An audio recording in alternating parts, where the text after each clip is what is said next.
Hello everyone, I am Bhavna Gautam. Today I am going to teach you tenses.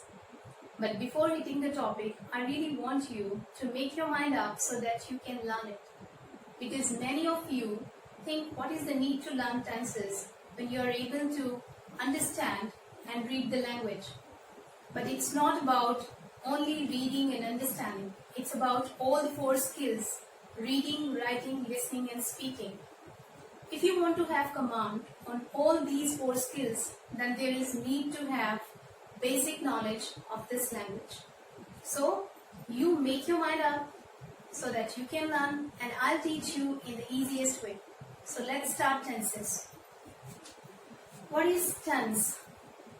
Tense is time that is divided into present, past and future. Present time that is going on, past that has gone, future that will come. Each has four parts: indefinite, continuous, perfect and perfect continuous. Like present indefinite, past indefinite, future indefinite. Present continuous, past continuous, future continuous. So total 12 parts are there. And before starting present indefinite, I really want you to check two spellings, indefinite and continuous, where many of you make mistake. As you pronounce this word as indefinite, so you make mistake here. You spell it as I-N-D-E-F-I and A-T-E. But this is not A-T-E, this is N-I-T-E. And in the next word continuous, you miss the word letter U after N. So, if you make mistake, fix it.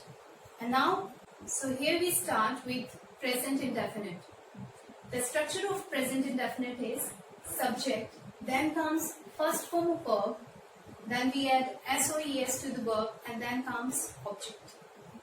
Now, what is subject? Subject is what we talk about. The topic of our talk is subject. For example, if I say Ram is a good boy, then I am talking about Ram. The topic of my talk is Ram. So this is subject. Children play football. Here, subject is children, because I am talking about children. Ram and Sham are good boys. Here, subject is Ram and Sham. The topic of my talk is Ram and Sham. Next, it's verb. Verb is an action word. Each verb has three forms: first form, second form and third form. In present indefinite, we use first form of verb.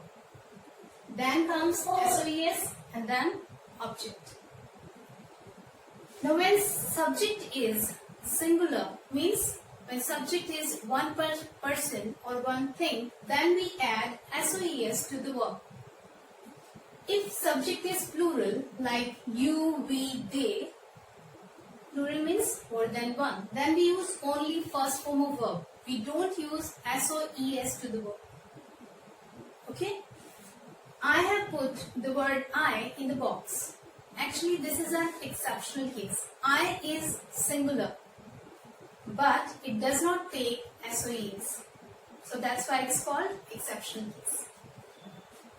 Before giving you example, I really want you to know when to use present indefinite. If we talk about present habit, present routine, universal truth or facts, then we use present indefinite. Present habit, some people have habit of collecting coins, stamps. Routine, as for example, I get up early in the morning, I do household work, I pray to God, I give lectures. So, next, universal truth.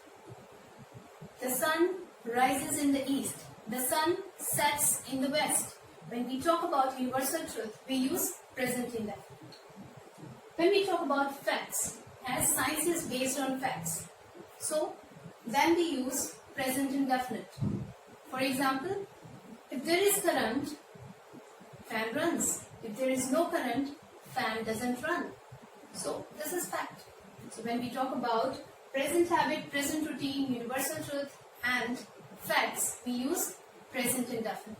So here are the examples. First example is Ram helps me. Ram, that is subject. As Ram is singular, so we add s to the verb help and then comes object. Next example is servant washes clothes. Now see, this is subject. This subject is singular. That's why we added es to the verb.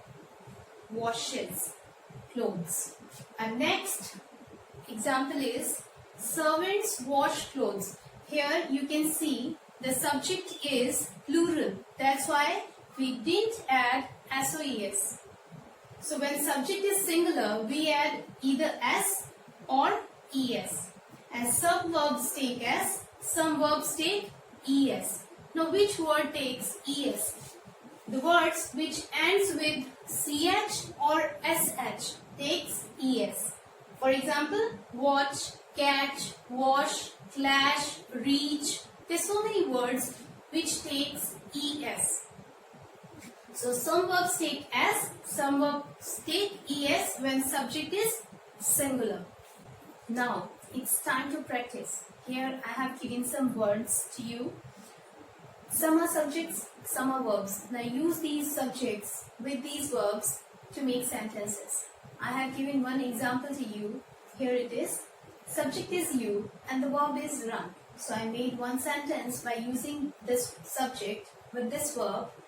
You run a race. So keep practicing. I hope this video is helpful to you. If it is, give thumbs up. Thank you so much for watching.